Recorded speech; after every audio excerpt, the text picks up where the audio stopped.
Ciao e benvenuto nel canale Mitologie e Leggende. Inizierò la storia di oggi con una domanda. Ci credi nel destino? Credi che il destino insieme all'universo abbia pianificato la tua storia? Che tutto sia predeterminato e predestinato fin dalla tua nascita?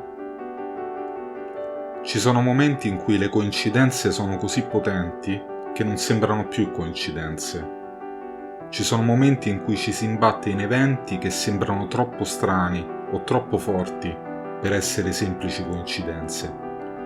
In quei casi è difficile pensare che sia solo fatalità.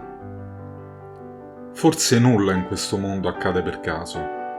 Forse tutto accade per una ragione e il destino lentamente plasma il nostro cammino. Provate a immaginare. E se l'universo avesse un grande disegno per tutti noi? Un disegno che comprende tutto, dalla carriera che prendiamo, agli amici che incontriamo, al partner che scegliamo. Avete mai considerato la possibilità che forse le persone sono predestinate a stare insieme? È solo una coincidenza che ci porta a incontrare persone diverse? Oppure il destino ci guida verso le persone che dovremmo incontrare?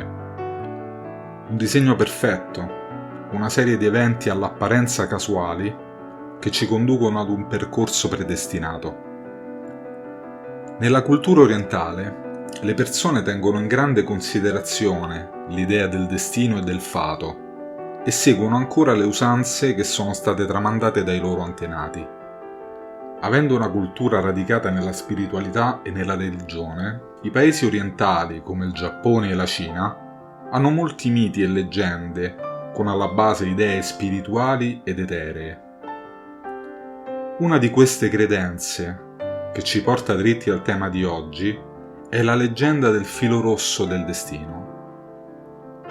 Hai presente quella sensazione che provi quando incontri qualcuno di speciale per la prima volta? Quella connessione che senti? È come se l'universo intero avesse cospirato per aiutarti a trovare quell'unica persona. Questi sono quei momenti che ti fanno credere nel destino, dico bene? La leggenda del filo rosso del destino è una credenza popolare in Giappone e in Cina ed è molto simile alla nostra idea di anima gemella. La leggenda dice che esiste un intangibile filo del destino che lega le due anime che sono destinate a stare insieme. Racconta infatti che un invisibile filo rosso colleghi coloro che sono destinati a incontrarsi, indipendentemente dal tempo, dal luogo e dalle circostanze. Il filo può allungarsi e contrarsi, ma non può mai rompersi. Non importa quale strada prendiamo nella nostra vita, saremo sempre destinati a incontrare una certa persona. Secondo le leggende cinesi, il filo è legato intorno alla caviglia delle persone che sono destinate a incontrarsi. Nella versione giapponese, invece, cambia di posto. Qui il filo rosso è legato al mignolo della mano. Il mignolo è collegato al cuore dall'arteria ulnare e si estenderebbe fino alla persona che si è destinati ad incontrare. Ogni leggenda si basa su una storia che ha radici nel passato, e anche questa ne ha una. Si racconta di un imperatore che cercava di trovare la sua futura sposa. Per avere aiuto nella sua ricerca, fece chiamare una potente strega che aveva la capacità di vedere il filo rosso. Chiese quindi alla strega di trovare l'altra estremità del filo e di portarlo dalla donna che sarebbe diventata sua moglie. La strega accettò la richiesta. Portò l'imperatore in un villaggio, dove fu condotto da una povera contadina che teneva in braccio una bambina. E lei disse al giovane imperatore: «Questo è il punto in cui il tuo filo finisce». Sentendo queste parole l'imperatore si infuriò, credendo di essere stato preso in giro dalla strega.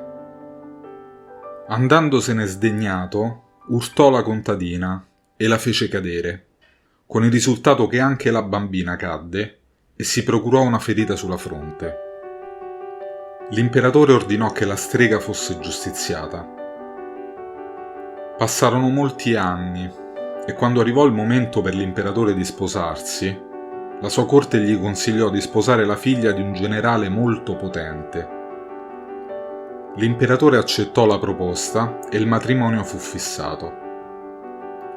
Il giorno del matrimonio, la sposa arrivò nel tempio con un velo che le copriva completamente il viso. Quando alzò il velo, l'imperatore vide sulla sua fronte una cicatrice simile alla ferita che aveva causato alla bambina che la strega gli aveva mostrato. La strega non aveva mentito, non era la contadina ad avere l'altra estremità del suo filo, era la bambina il suo destino. Non è solo un caso che i nostri amici siano nostri amici e che le relazioni a volte non funzionino come vorremmo. Forse è solo il modo in cui il destino gioca con noi e ci porta verso le persone che siamo destinati a incontrare, facendoci prendere strade più o meno diverse. Crederci o non crederci è una nostra scelta, ovviamente, ma tutti, almeno una volta nella nostra vita, ci siamo trovati in una situazione in cui abbiamo creduto che ci fosse qualcosa di più grande all'opera. La leggenda finisce, ma è proprio qui che inizia il mistero. Io credo che ci sia qualcosa di indeterminabile, qualcosa che non riusciamo a capire, a vedere, a toccare. Credo che la nostra esistenza abbia un significato molto più profondo di quello che noi stessi gli diamo. E voi, come la pensate? Ne riparleremo presto, anche perché ci sono migliaia di storie sul destino e migliaia di leggende e miti riguardo al destino. Sono molto curioso di leggere i vostri commenti a riguardo. Anche il video di oggi termina qui. Se vi è piaciuto mettete un like, condividetelo e iscrivetevi al canale. Io come al solito vi ringrazio per essere stati con me e vi do appuntamento alla prossima storia.